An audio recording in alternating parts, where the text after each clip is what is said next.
You're listening to the Sports Fix. Portions of the Sports Fix brought to you by Harry Buffalo. Harry Buffalo, join the herd.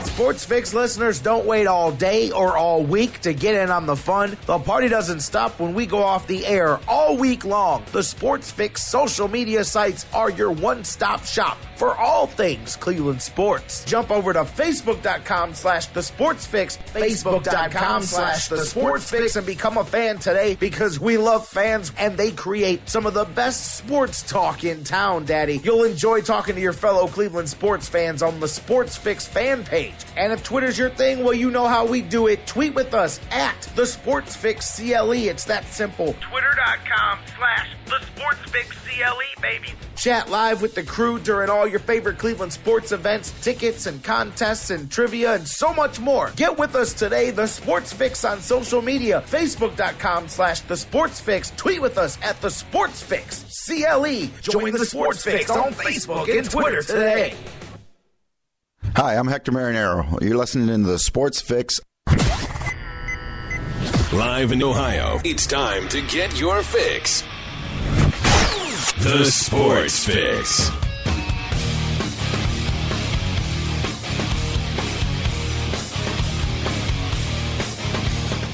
Welcome in, everybody. We are live. We are on the air, off and running today. Hump Day edition of the Sports Fix. And, man, I'll tell you, my voice deal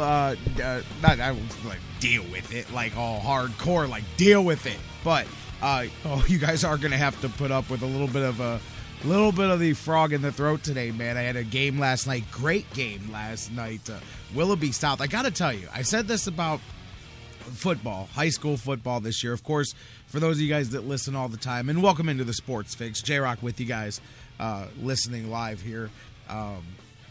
You know, I do the high school football. First time I started doing it this year over on WINT, and I talked about how just it's refreshing. You know, people use those phrases all the time, but you know, we talk about the spoiled, pampered, complaining about everything end of sports every day. So, you know, the high school stuff is pretty cool, and it's just refreshing. But, man, basketball, same thing. I've done my first couple of games now here, and those kids are just fun. They play the game to play the game, you know? And then after the game, everybody's worried about, you know, going to the Waffle House and talking about the game and camaraderie. It's a refreshing getaway from what we do every day. And I'll tell you, Willoughby South, I'm kind of the de facto. I'm gonna be the Willoughby South guy for the season. Like, I'll do some other games, but I'm doing all of their games on my slate here. So, getting to see their first couple of games, man, I'll tell you, man, those kids can play some defense, man. I mean, and it's a perfect segue because we're gonna talk about the Cavs here in the opening segment. And trust me, I know we're going to talk about number 2, who is now number 1 here in just a minute as well. But just saying, I'll tell you what, this team, they're like the Cavs with the aspect of when they decide to use their defense to create their offense, man, wow, fun to watch. I had some fun last night. Thanks to you guys. I know some of you listened on WINT.com, WINTradio.com last night. It wasn't a radio broadcast because the Blue Jackets were winning that game last night on WINT. They're the local affiliate up on that way, up that side of town for the Blue Jackets games. But anyways, thanks to you guys for joining us. It was a lot of fun, and again, just it's refreshing.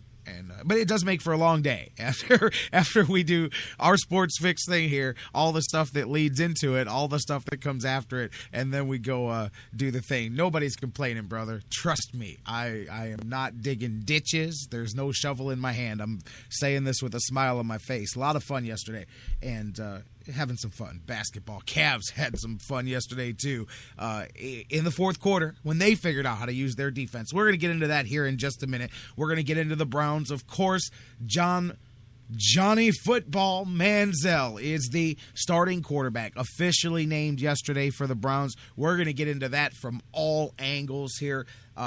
just a quickly, for those of you that didn't hear it, the release sent out by the Browns yesterday, Mike Pettine said, we've made the decision to start Johnny this week against the Bengals. It's not about Brian Hoyer or Johnny Manziel. It's about the Cleveland Browns. We're going to make decisions always that we feel are in the best interest of the team.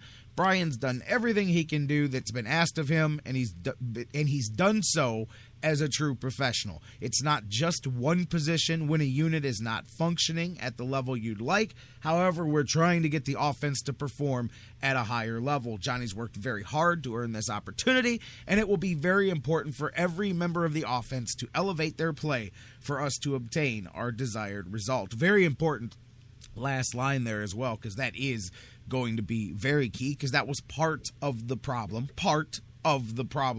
surrounding the previous incumbent quarterback as well. And I will laugh. I must say, I will laugh at some of the people that say, Brian Hoyer is going to be cut. The Browns don't want him on the team anymore.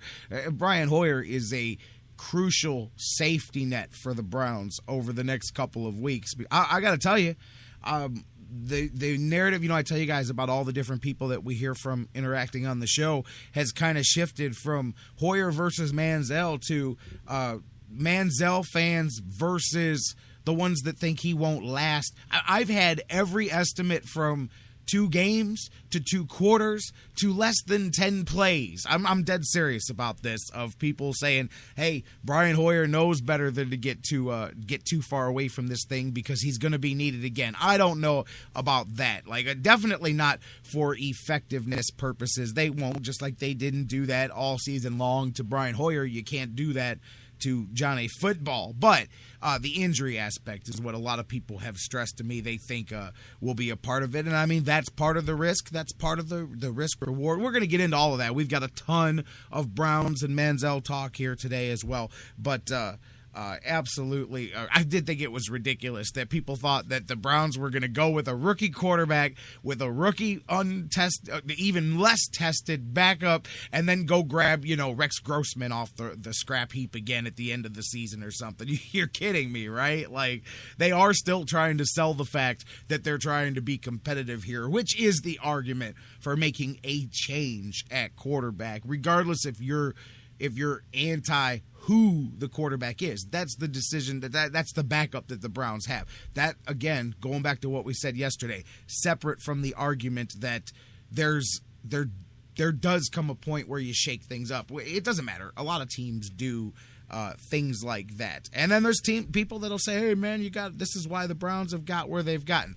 All I'm saying is that I can look at it as a function of the offense without even taking the backup quarterback into the equation. And looking at it that way, of course, Browns need to try to do something. That word spark is thrown around a lot. They need it from somewhere. I mean, whether it's this year, it's, hey, we've got this guy that we want to see what he can do, and he can do some things with his legs. Or whether it's, hey, let's try Josh Cribbs in the Wildcat. Okay, I know that didn't work out too well. I'm just coming up with an off-the-top-of-the-head example, but, it's along those lines. Not exactly the same, but you know what I mean. It's looking for something. It's looking for something in the unknown, much less than looking for someone to come in and ride the white horse. And unfortunately, some fans get confused in that. We're going to talk a lot about that. We're going to talk some Cavs hoops here. John McMullen from the Sports Network, he's with us just about 30 minutes from now. We're going to talk with him about the national perspective, his take on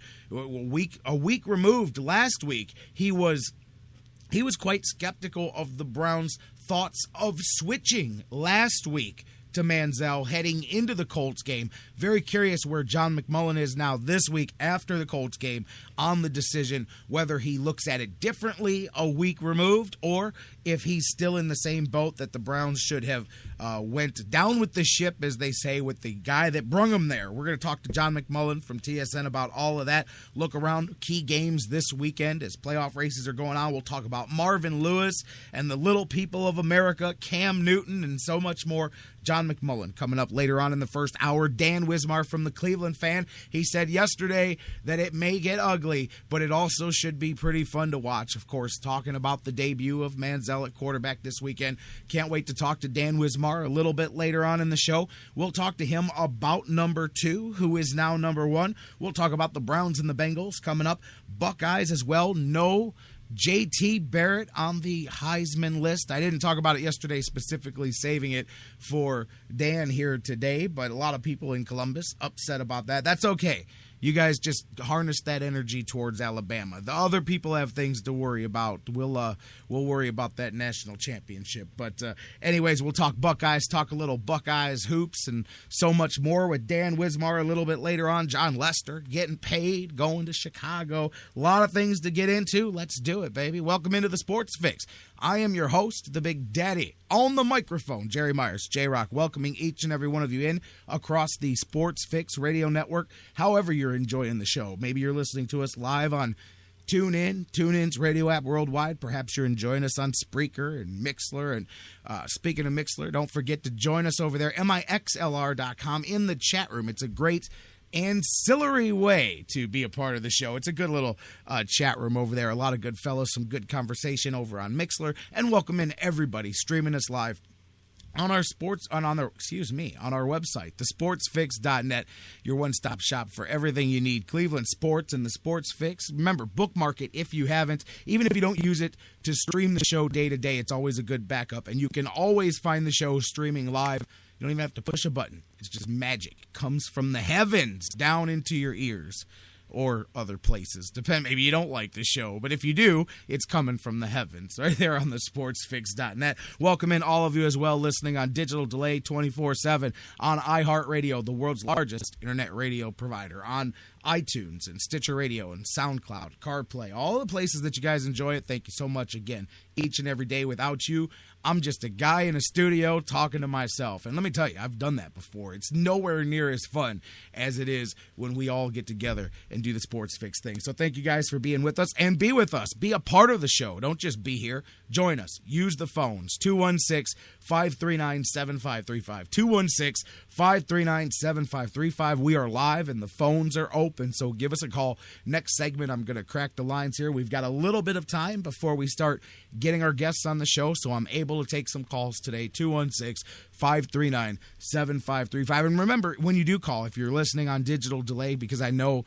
everybody listens at all different hours of the day or night, leave your message. Leave your take on the hotline. We'll play the best ones here that we acquire throughout the week as well. 216-539-7535. Hit us up on social media. If you can't get to the phones, Facebook and Twitter. Facebook.com/thesportsfix.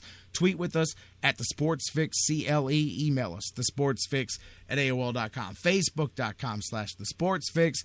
Tweet with us at thesportsfixcle. Email us, thesportsfix@AOL.com. And as I said, we're going to get to the phone lines here in just a moment. I want to talk some, obviously Browns and all of that, but I want to talk about the Cavs. Let's talk some hoops. I was mentioning Willoughby South last night, and it was the perfect setup for talking about the Cavs because you saw the same thing later, obviously on a much higher level. But the Cavs last night, listless for a lot of the game, seeing a lot of the things that when the Cavs are not.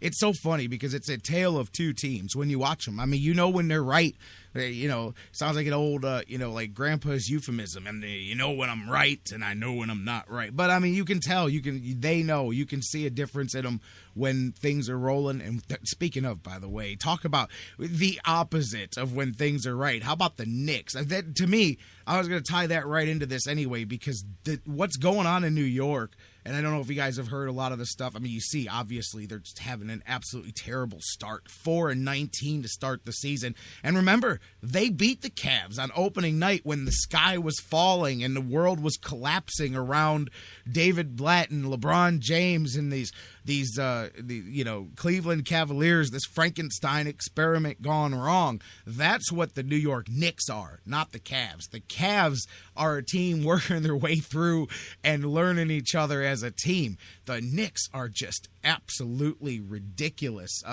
Reports of players fighting with each other. Now it's not just in the locker room, but it's breaking down on the court. And I don't know if you guys heard about the latest exchange, but when they were playing Brooklyn, there's video footage of Tim Hardaway yelling at Carmelo Anthony for dogging it and not going after a rebound on the court. Then, as they were walking away, Carmelo Anthony, in not so nice terms, asked him who he thought he was talking to, in Tim Hardaway talking to, like, you talking to me, and then next thing you know, Carmelo Anthony's trying to punk him out in the locker room and threatening fights, and I mean, this stuff sounds, trust me, this is way more dysfunctional even than the LeBron not LeBron,